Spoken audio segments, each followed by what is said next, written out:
예, 안녕하십니까. 로집사의 이정엽 변호사입니다. 네, 안녕하십니까. 서동계 기사입니다. 예, 좀 휴정기가 겹쳐서 재판도 좀 뜸한 상태였는데요. 하루 델리오 사건에 대해서 또 저희 의뢰인들이 많이 궁금해하시고 또 8월 17일에 또 신문 기일이 잡혀 있기 때문에 그간의 상황을 간단하게 정리해 보도록 하겠습니다. 네, 지금 제일 먼저 하루에 대해서 좀 말씀을 드려보면 좋을 것 같은데요. 예, 그 하루가 사실은 저희가 여러 가지 그 페이퍼 컴퍼니가 많이 있기 때문에 과연 이제 어느 회사를 이제 회생을 넣어야 데이터베이스라든지 결국에는 자산 처분 권리를 갖게 되느냐에 대해서 좀 여러 가지 연구를 하고 있습니다. 그 얘기는 이제 많이 드렸고, 근데 어차피 이제 지금 싱가포르나 리투아니아, 버진 아일랜드 거기에는 아무것도 없거든요. 그냥 그렇죠. 인터넷을 통해서 법인만 설립한 것이기 때문에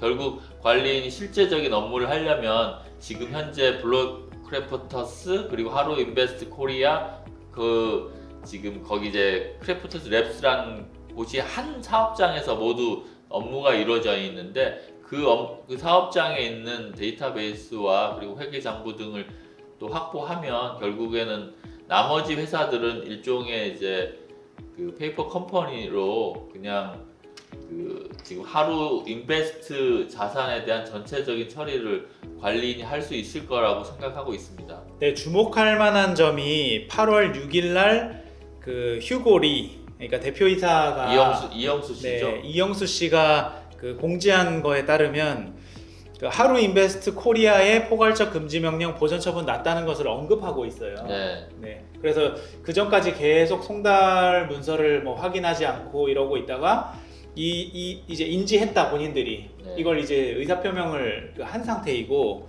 그리고 또 지금 사건 조회를 들어가 보면 법무법인을 채무자가 또 선임을 했더라고요.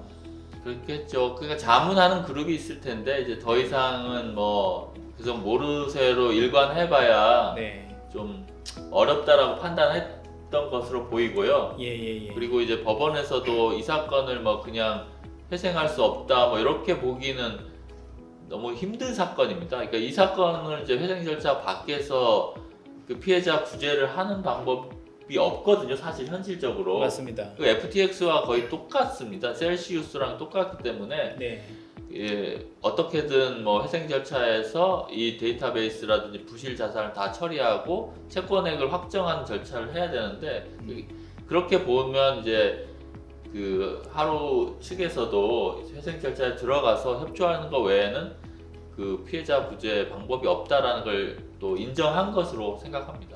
그래서 이제 8월 17일 날 신문에는 아마도 채무자 측에서 선임한 대리인하고 회사 측 관계자가 참석을 할 것으로 예상이 되는데요. 예, A-프로 법무법인으로 네. 되어 있죠. 네, 그래서 회생에서 대응 얘기는 저는 뻔할 것 같고 네. 판사님이 물어보는 것도 뻔할 것 같습니다. 지금 파악하고 있는 채권자들이 파악하고 있는 채권액에 대한 데이터베이스가 잘 돼 있는지, 그리고 어디서 부실이 나서 지금 어떤 식으로 이제 이 운영을 해서 지금 남아있는 자산에 대해서는 지금 의뢰인들 포함한 채권자들 모두 예컨대 비트코인으로 예치했으면 다 못 받더라도 비트코인으로 받고 싶고, 그렇죠. 리플이라면 리플로 받고 싶고 이렇게 네네. 하는데 지금 각각 고객별로 계좌를 그렇죠. 달리해서 운용을 했는지 네.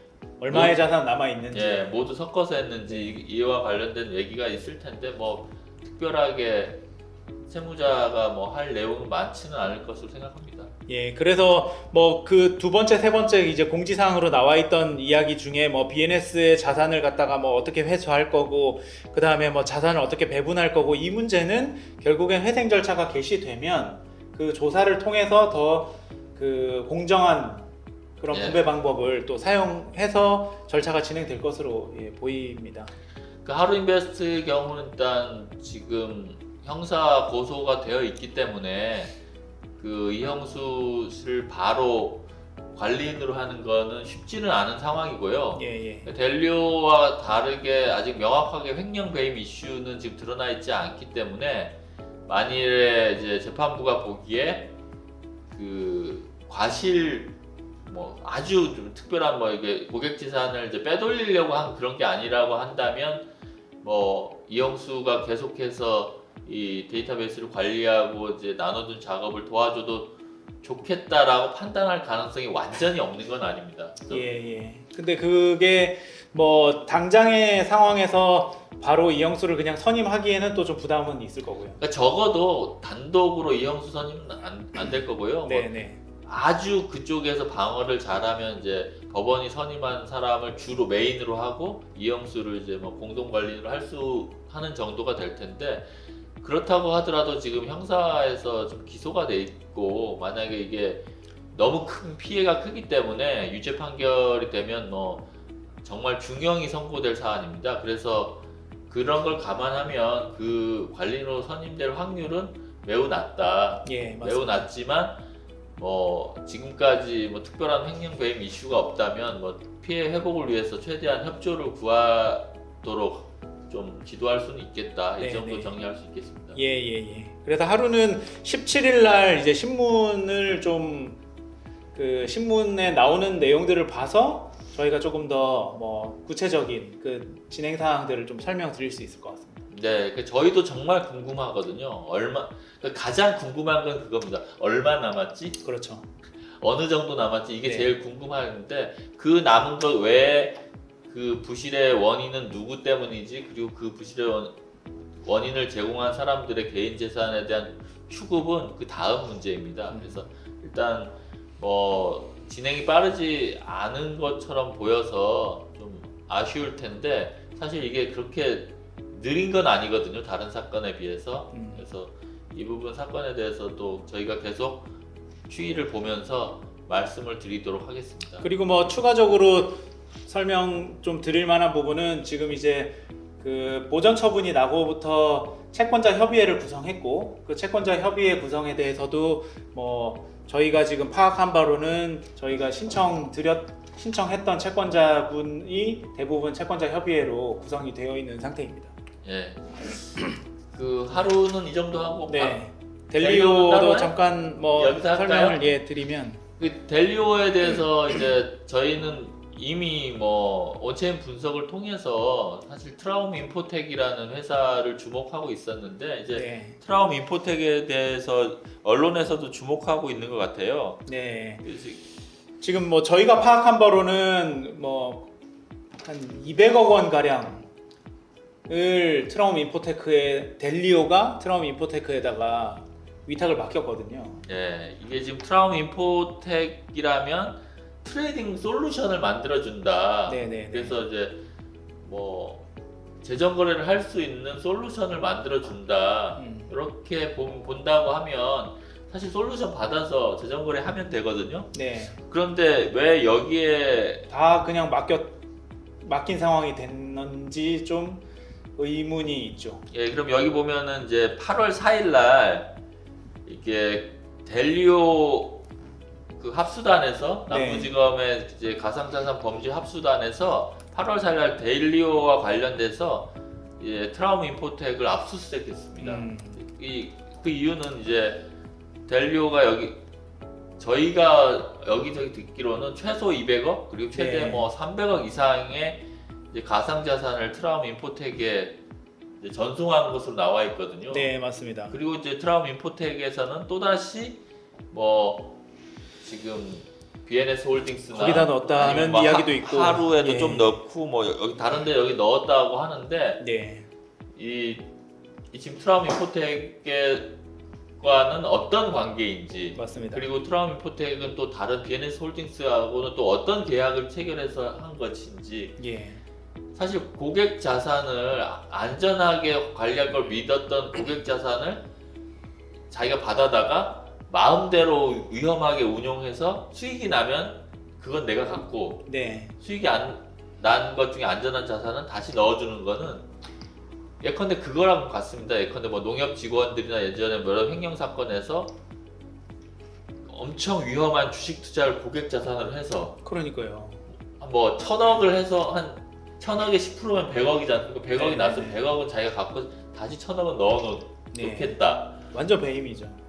횡령이고. 지금 똑같은 구조거든요. 네. 지금 고객 자산 이런 식으로 운영해서 그 원금을 보장할 수가 없는데 맞습니다. 지금 안전하게 보장한다는 취지로 지금 뭐 하루도 그렇고 지금 델리오 예치 자산도 그렇게 했는데 그거에 대해서 어떤 식으로 이루어졌는지를 검찰에서 들여다보기 시작한 것으로 생각합니다. 예. 그래서 델리오도 지금 다음 신문 기일을 뭐 좀 충분히 저번에 달라고 요청을 하셔서 31일 날로 잡혀 있는 상황이고, 뭐 이때까지 델리오 관련 회사에서는 회사에 지금 남아 있는 자산이 얼마고 피해가 얼마인지를 그 소명하겠다라고 했는데 그 소명이 제대로 될지는 좀 지켜봐야 될 것 같습니다. 사실 그 법원으로서는 보전 처분과 이제 포괄적 금지 명령이 되어 있기 때문에 이미 자산이 보전이 되어 있기 때문에 사실 기일을 좀 준 거거든요. 네네네. 근데 지금 현실은 보전 처분에도 불구하고 그 가상 자산을 법원 허가 없이 임의로 많이 이렇게 예치. 전송한 그게 지금 드러나고 있는데 이거는 뭐 당연히 개인적인 책임이고요. 채무자 훼손법상 또 처벌받을 수 있는 그런 상황입니다. 예, 그래서 지금 저희가 각 거래소에게도 협조 공문을 보내놓은 상태이거든요. 네, 이건 뭐 엄격한 범죄이고 지금 이 상황은 아마 그 델리오 대표가 관리인이 될 수 없는 상황이라고 보이고 다음 신문 기일에는 아마 조만간 그 진행이 되지 않을까 이렇게 생각하고 있습니다. 예, 그래서 델리오 같은 경우도 지금 뭐 채권자 협의회를 구성했고 일부 그 다른 채권자분들끼리 모여서 또 뭐 채권자 대리인을 선임하는 경우가 있기는 있었던 것 같아요. 그래서 뭐 그런 채권자분들의 의사도 뭐 아주 무시할 수는 없었을 것으로 보이고 뭐 채권자 협의회를 그래서 적절히 법원에서 구성하신 것으로 보입니다. 사실 그 사람들은 뭐 제3자 인수를 통해서 다 받자라고 이렇게 얘기하는 것 같은데요. 아니 회사가 부실하고 어떻게 운영하는지 모르는데 제3자가 그냥 막연하게 들어와서 사간다? 이건 있을 수 없는 일이고요. 회생 절차에서 투명하게 조사된 결과를 보고 사가도 사가게 됩니다. 그래서 지금 회생을 반대하는 분들의 그런 여러 가지 주장이 있지만 그 주장이 논리에 합당해야 회생법원에서도 그거를 참조하는 것이지 막연히 회생을 가면 오히려 채무자 손해를 더 본다? 그건 아마 회생법원에서 받아들일 수 없는 주장일 겁니다. 예. 그래서 아마 델리오 같은 경우도 그 중간중간에도 저희가 뭐 또 상황을 파악하는 것들이 있으면 또 말씀을 드리고 또 제일 뭐 많은 정보는 아마 그 신문 기일 전에 또 신문서 답변을 하고 나면 그걸 통해서 또 저희가 확인을 해보도록 하겠습니다. 예, 아마 이제 다음 9월 중에는 관리인이 선임돼서 얼마 남았는지를 이제 조사할 것으로 생각되니까요. 조금만 기다려 주시면 빠르게 알려드리도록 하겠습니다. 네, 알겠습니다. 네, 감사합니다.